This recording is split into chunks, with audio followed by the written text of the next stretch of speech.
While many recognize the British military guards by their serious expressions and elaborate hats, there is much more to these soldiers than meets the eye. They follow a strict set of rules, many of which go far beyond simply standing still. For example, have you ever wondered how one faints to attention? Or perhaps you've been curious about what it's like to watch someone pass out on duty? If you're intrigued, stay right here. We've got all the details. Numerous jobs come with tight regulations, especially those within the military. However, few positions demand the level of composure, endurance, and discipline required of the soldiers who serve as the Queen's Royal Guard, a role that has stood through the reign of Queen Elizabeth II. The history of the Royal Bodyguard stretches all the way back to the time of King Henry VII, making it one of the oldest and most prestigious units in the British Army.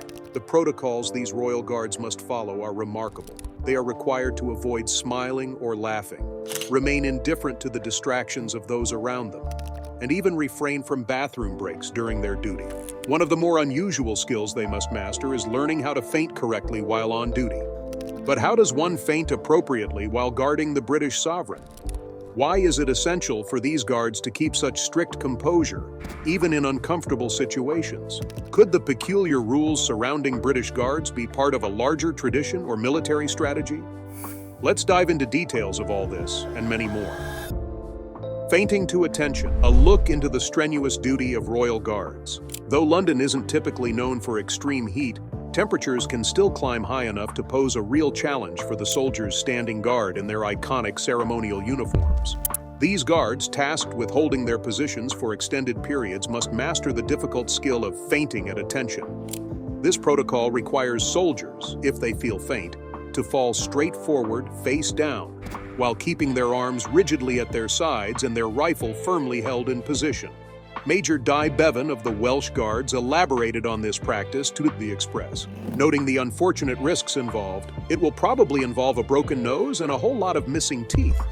Such a skill may seem strange, but it's a necessary one, as fainting is not uncommon for these soldiers due to the conditions they face. This protocol has been put to the test numerous times. For instance, when Queen Elizabeth II lay in state at Westminster following her passing, a member of the guard holding vigil fainted before a crowd of mourners who had queued for hours to pay their respects. In accordance with protocol, while a few police officers attended to the fainted guard, the other soldiers remained at attention, stoically maintaining their positions. During the Queen's vigil, guards from the Sovereign's Bodyguard, the Household Division, and the Yeoman Warders of the Tower of London upheld their solemn duty, keeping watch over the Queen's coffin 24 hours a day. These guards stood entirely motionless at each corner of the casket's podium, rotating every 20 minutes, though each shift still demanded an exhaustive 6 hours of standing without moving.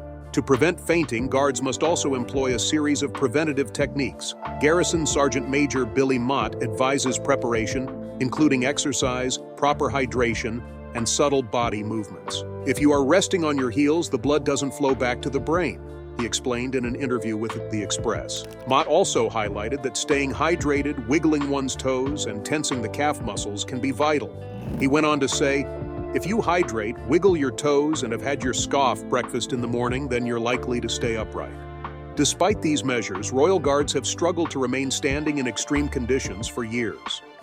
During Queen Elizabeth II's 90th birthday celebrations in 2016, for instance, 2 guards fainted on consecutive days. The first collapsed outside of St. Paul's Cathedral, while the second went down during the Trooping the Colour parade. Then, in 2017, at least 5 guards succumbed to the heat during the Trooping the Colour event, prompting the media to question the rigorous expectations placed on the soldiers. A spokesperson at the time confirmed, "We can confirm that during the Queen's birthday parade today, a small number of soldiers fainted. It is an extremely hot day and all were removed from the parade and checked by medical staff where they were hydrated." This fainting issue isn't unique to British soldiers either. Similar incidents have been seen across other royal families and militaries.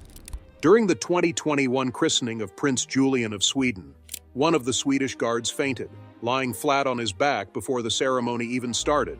A similar incident occurred 3 years prior in 2018, when another Swedish royal guard fainted during Princess Adrian's christening. Denmark has also experienced its share of fainting guards, including an incident during a gala for Queen Margrethe.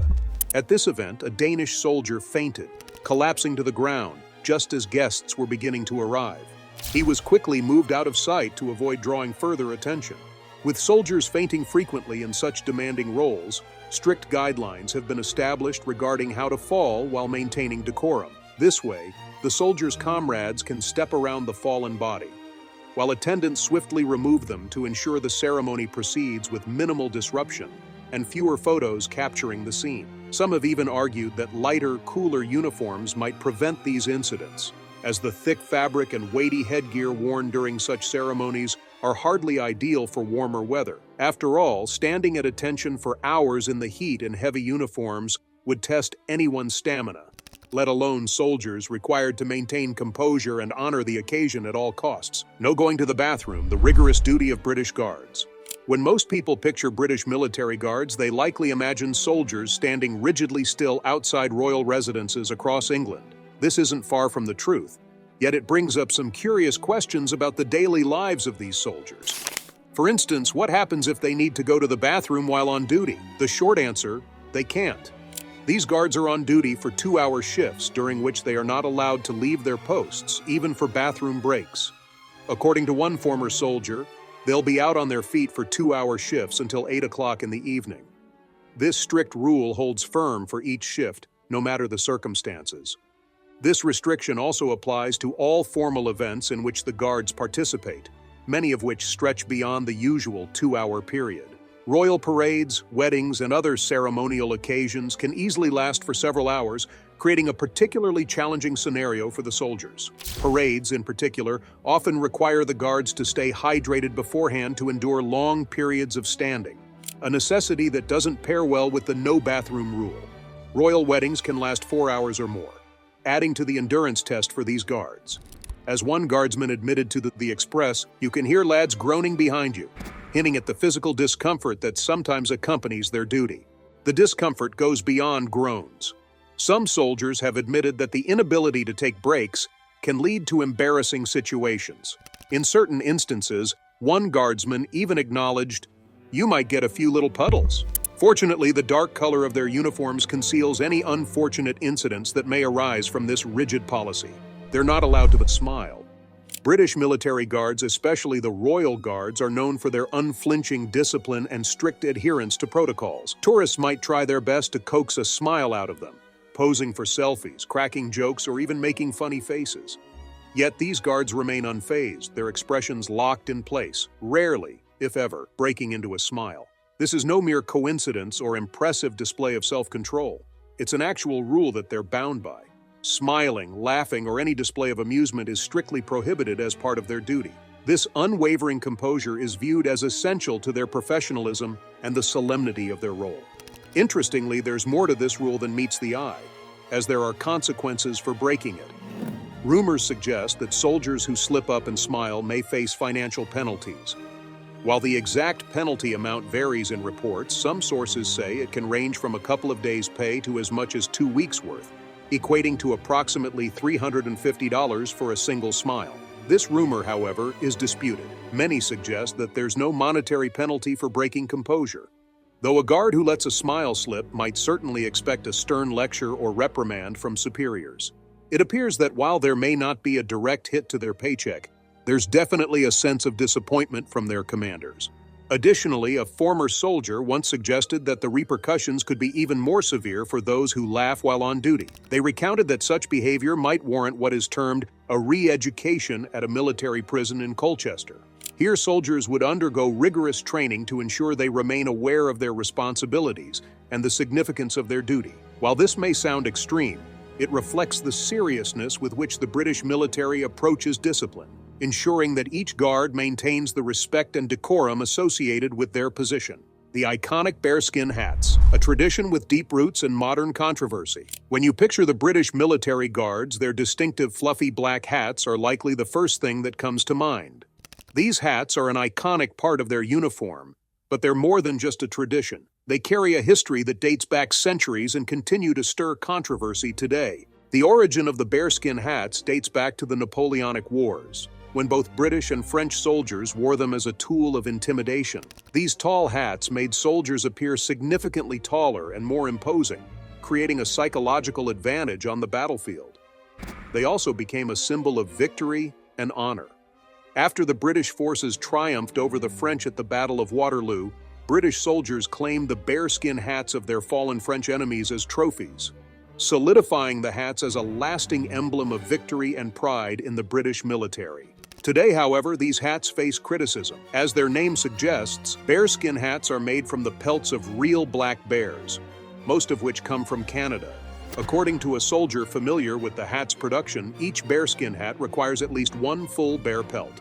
This practice has raised ethical concerns, as claims that these pelts come from necessary bear culling programs have been challenged. One former soldier remarked, "The British public doesn't want the caps to be made from the skins of animals. It just doesn't align with where we are in modern times." Critics argue that these pelts are not obtained through regulated culling but are instead sourced from recreational hunters, who often kill the bears in inhumane and painful ways. Animal rights advocates and a significant portion of the British public have called for the Ministry of Defence to switch to synthetic alternatives. However, despite the availability of high-quality faux furs, the ministry has insisted that none of the alternatives meet the specific requirements for durability and appearance. For now, the military remains committed to real bearskin, meaning these guards will continue to don the traditional hats for the foreseeable future. The controversy surrounding the bearskin hats underscores a clash between historical tradition and modern values. While these hats symbolize a proud military legacy, the ethical concerns have fueled ongoing debate about whether this part of the uniform should evolve to reflect more humane practices in today's world. The unloaded guns of British Guards, tradition, safety, and practicality. When people see British Guards standing stoically outside royal residences, they likely assume that the rifles they carry are always loaded. However, according to a guardsman who participated in a Reddit Q&A under the username Nibs1123, this assumption is largely incorrect. He revealed that most of the time, the guards' guns are not actually loaded. "Usually we don't carry live rounds," he explained. "The police handle any tourist who might be getting too close or behaving improperly." This insight offers a glimpse into the practical safety protocols in place for these ceremonial roles, as the guards remain focused on their duty while local law enforcement manages crowd control and potential disturbances. However, this rule does have exceptions. If there is an increased security concern or a perceived threat in the area, the protocol changes. In these cases, guards may be issued live ammunition to prepare for any potential dangers. "You only carry live rounds if there is a high threat level that someone might attack," the guardsman added, clarifying that he personally had never carried any, as high-threat situations are quite rare in his experience. Though the guards' guns are generally unloaded, the intimidating presence of a soldier holding a rifle topped with a sharpened bayonet still deters most people from crossing the line. Even without live rounds, the pointed bayonet alone can be enough to discourage anyone from getting too close. Some former guards have commented on how the presence of the rifle and bayonet conveys authority, maintaining order without the need for force. In essence, the bayonet serves as a psychological deterrent, reminding people of the guards' role in safeguarding royal traditions. A uniform with deep tradition and detail. The British Royal Guards uniforms are among the most instantly recognizable military attire in the world. From their towering bearskin hats to their striking red coats, every detail is designed with purpose and history in mind. While it's well known that these soldiers wear a very strict uniform, the truth is that the specifics go far beyond what most people might realize. The British Military Guard is not just a single group of soldiers. It is actually composed of 5 distinct regiments, each with its own heritage and responsibilities. These regiments take turns standing guard at royal residences and other key locations. The 5 regiments are the Grenadier Guards, Coldstream Guards, Scots Guards, Irish Guards, and Welsh Guards. Each regiment carries its own unique traditions, and this is reflected in the subtle variations in their uniforms. For instance, one of the most noticeable differences is the placement and color of the plume on their iconic bearskin hats. The Grenadier Guards wear a white plume on the left side of their hat, while the Coldstream Guards have a red plume on the right. The Irish Guards sport a blue plume on the right side, and the Welsh Guards wear a white and green plume on the left. The Scots Guards, however, do not have a plume at all. In addition to the plumes, the uniforms are marked by other distinguishing features. These can include the arrangement and spacing of the buttons on their coats, as well as the unique badges that adorn their shoulders and collars, signifying their specific regiment. While many people are familiar with the appearance of the Foot Guards, it's important to note that not all British military guards wear the same uniform. The 2 cavalry units, the household cavalry, are a distinct part of the tradition. Unlike their infantry counterparts, they wear plumed metallic helmets and a different style of coat, showcasing the diversity within the British Royal Guard system. These cavalry soldiers often patrol on horseback, adding another layer of distinction to their role. The rich details of the uniforms are more than just aesthetic. They carry deep significance rooted in tradition. For instance, the color of the plumes and the specific patterns on the uniforms represent the regiment's history and honor. "It's a privilege to wear the uniform," said a former guardsman, "because every detail has a story. You can tell a lot about a regiment just by looking at the colors and placements."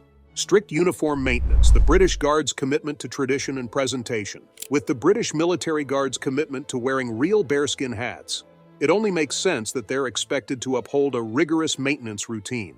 Despite the environmental debates surrounding these hats, many guards take immense pride in donning them, and the British government aims to preserve and reuse them as long as possible. In the early 2000s, the government did purchase around 500 new bearskin hats, but even more were refurbished and repurposed, ensuring the longevity of each hat. This dedication to preservation has led to a unique set of instructions for the guards, especially when it comes to caring for the bearskin hats. As one soldier shared, the fur used in the hats is surprisingly similar to human hair, meaning that proper maintenance follows the same basic steps as caring for hair. Guards are instructed to use mild shampoo on their bearskin hats, gently washing them and leaving them out to air dry afterward. Before major events such as royal weddings, the instructions become even more specific. Guards are required to shower with their bearskin hats, allowing them to shampoo the fur thoroughly. The next morning, they comb through the hat's fur just like one would with freshly washed hair, ensuring it looks immaculate for the event. The strict attention to appearance extends beyond the bearskin hats. Each element of the uniform must meet the highest standards, with boots receiving special care. For prestigious events, guards may receive new pairs of boots, which they then polish meticulously. Achieving the necessary mirror-like shine can be a time-consuming process, requiring at least 3 days of dedicated polishing and up to 5 tins of wax polish. This level of dedication ensures that the guard's appearance is nothing short of flawless, upholding the ceremonial grandeur that these uniforms symbolize. Former and current soldiers often emphasize how these rituals foster a deep sense of pride and connection to tradition. Each polished boot and carefully combed hat reflects not only personal discipline, but also the enduring heritage of the British military. While the tasks may seem demanding, soldiers see them as a vital part of representing the historic legacy of the British Guards in every ceremonial appearance. The guards who stand still, a duty that requires immense discipline. The British military guards are famous for their unyielding stillness, embodying an air of unshakable discipline. Their primary responsibility is to stand motionless, reacting only to direct threats or specific circumstances. They are expected to maintain a statue-like stance, unaffected by the bustling world around them. This strict protocol ensures that they uphold their duty with the utmost professionalism, reflecting their commitment to tradition. However, this unyielding stillness doesn't come without its challenges. It's important to note that while they must remain stationary, the guards are not expected to endure long stretches of time in a position that could compromise their health. Standing motionless for hours can, in fact, be physically dangerous and lead to fainting. The rigid requirements of their post are thus balanced by allowances for brief, necessary movements. After standing still for a minimum of 10 minutes, the soldiers are permitted to take a short, purposeful march. This quick movement helps keep blood circulating and prevents their muscles from stiffening. Furthermore, the guards are given some leniency on extremely hot days. When the temperature rises, their duty to remain motionless becomes more flexible, as staying hydrated becomes a priority. Guards have been spotted discreetly accepting water, often in teacups, to ensure they remain healthy throughout their shifts. One well-known incident even saw a police officer holding a water bottle to a guard's lips while he maintained his perfectly straight posture and kept his rifle at the ready.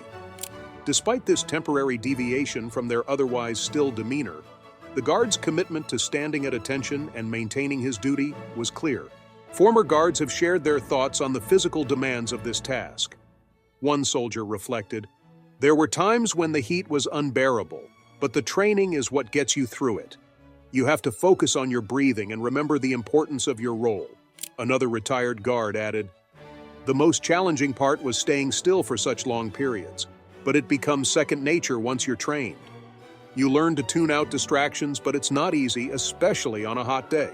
Guardians of tradition and more than just Buckingham Palace. While Buckingham Palace is perhaps the most famous spot to watch the changing of the guard, these disciplined soldiers actually protect far more than just this iconic palace. On our tour, we'll guide you to witness the guard-changing ceremony at Buckingham, but the responsibilities of these foot guards extend well beyond this single landmark. In addition to guarding Buckingham Palace from their base at Wellington Barracks, you'll find the foot guards stationed at Victoria Barracks in Windsor and the Royal Artillery Barracks in Woolwich. These locations hold significant roles in the British military's heritage, with each barracks serving as an active hub for ceremonial and protective duties. Guards stationed here maintain a highly visible presence, serving as symbols of tradition and security for both the royal family and Britain as a whole. Though you may not see these foot guards outside Edinburgh Castle on a typical day, they do make appearances during special occasions, such as royal visits. These events call for enhanced ceremonial protection, ensuring that key sites are secure and that the royal family is honored by the presence of these esteemed guards. The addition of the guards at Edinburgh Castle during royal events underscores their role as protectors not only of physical sites, but of the nation's deep-rooted traditions and customs. Behind the scenes, the reality of life in the barracks. The British military guards are often seen as the epitome of discipline and poise, standing tall in their iconic uniforms and maintaining a stoic, respectful presence. To the public eye, they represent the ultimate symbol of British tradition and honor. However, behind the polished exterior lies a less glamorous and far less comfortable reality. According to former soldiers, the life of a guard is not as pristine as it might seem. While the public admires their sharp uniforms and precise movements, the daily life of a soldier is far from luxurious. These guards are housed in the Wellington Barracks, where their living conditions often leave much to be desired.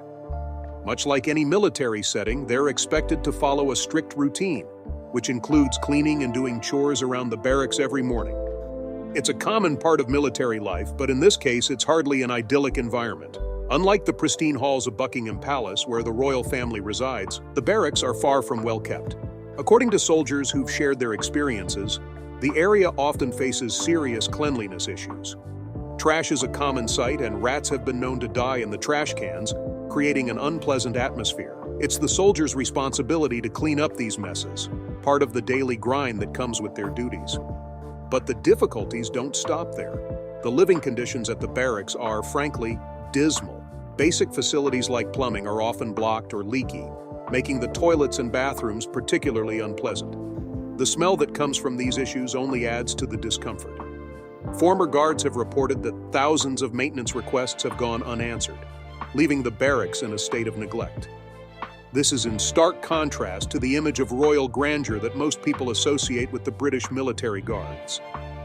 To make matters worse, the soldiers are packed into tight spaces.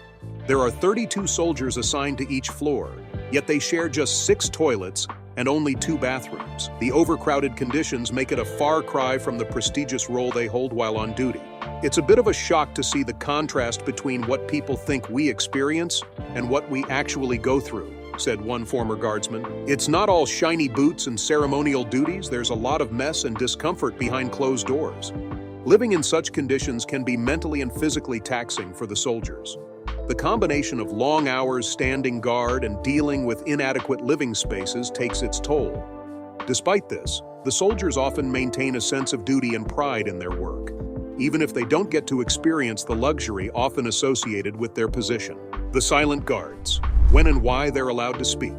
The British military guards are widely known for their stoic demeanor and commitment to silence, which often leads to surprise when they actually engage with tourists. Their discipline and professionalism are evident in their ability to remain composed no matter the distractions around them. They are trained to avoid smiling or laughing, even when faced with jokes or comments from the public. However, this doesn't mean they're completely forbidden from speaking. While it's rare, these guards are permitted to break their silence in certain situations, especially when it concerns the safety or respect of their post. For example, while marching, they may call out a firm "make way" to ensure that no one is standing in their path. This simple command ensures the smooth flow of the ceremony without interruption. In more serious cases, such as when a tourist attempts to physically touch a guard, they are authorized to speak out forcefully to protect themselves and maintain order. This could include shouting at the intruder to back away. In extreme situations, if the safety of the guard is threatened, they are even allowed to raise their bayonet-tipped rifles as a warning, making it clear that they will defend themselves if necessary. But not all instances of speaking are about enforcing boundaries or issuing warnings. Occasionally, guards find themselves in lighter exchanges with tourists, especially when they approach with courtesy. One guard shared a story with Eat Timeout at D, explaining that some tourists are respectful enough to ask for permission before taking a photo. On one occasion, the guard recounted, an American tourist asked if she could give me a peck on the cheek. I had to say absolutely not, much against my better judgment. These interactions reflect a more personal side of the guards' roles, though they remain committed to their duties and the traditions that come with their position. Former guards have noted that these moments of engagement, while rare, can offer a brief but memorable glimpse into the humanity behind the uniform.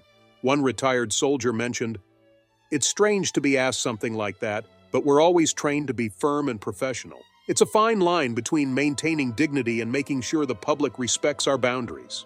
The strength behind the guard's posture, the weight of tradition.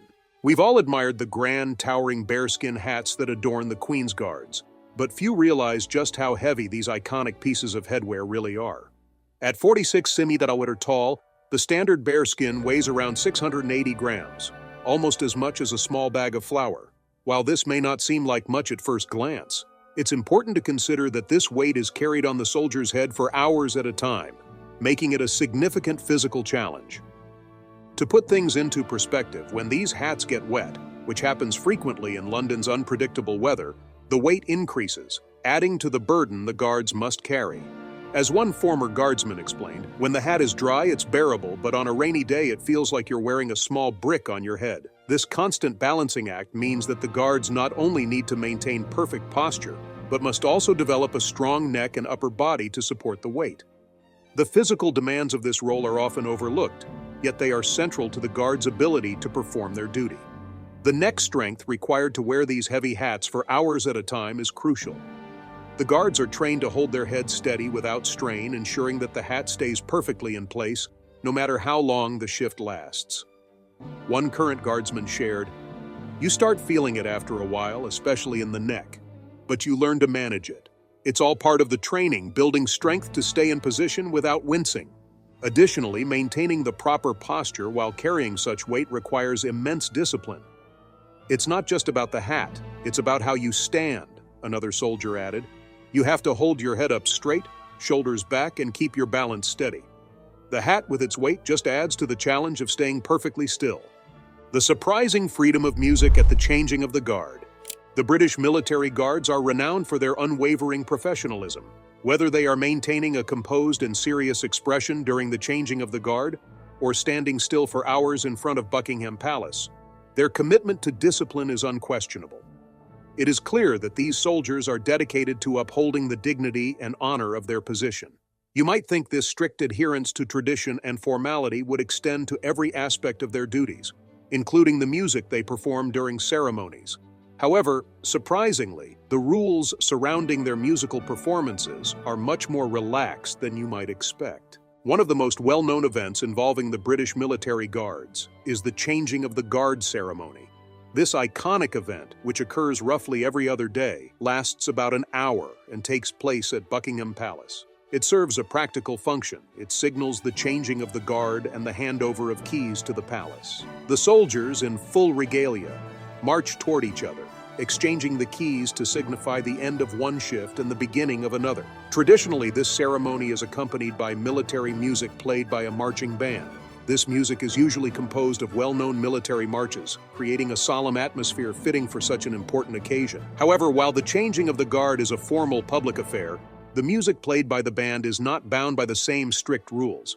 In fact, the guards have been known to play a much more diverse range of tunes. Rather than sticking strictly to traditional military marches, the marching band has entertained both tourists and the public with a variety of popular songs. From hits by Taylor Swift to the timeless music of Queen, the range of music has surprised many. Perhaps one of the most unexpected performances came when the band played the famous theme song from Game of Thrones, much to the delight of the audience. In a particularly memorable moment, the band caused a stir on social media when they performed ABBA's Dancing Queen. The timing was perfect, as it coincided with the release of Mamma Mia! Here We Go Again, and the lighthearted tune added a touch of fun to the otherwise serious ceremony. Former guards have shared that the music choices during the changing of the guard are part of an unspoken tradition of offering a bit of entertainment to the crowd. It's a welcome change from the typically rigid and formal nature of the event. With that, we have reached the end of today's video. If you have come this far with us, be sure to check out other videos on the channel.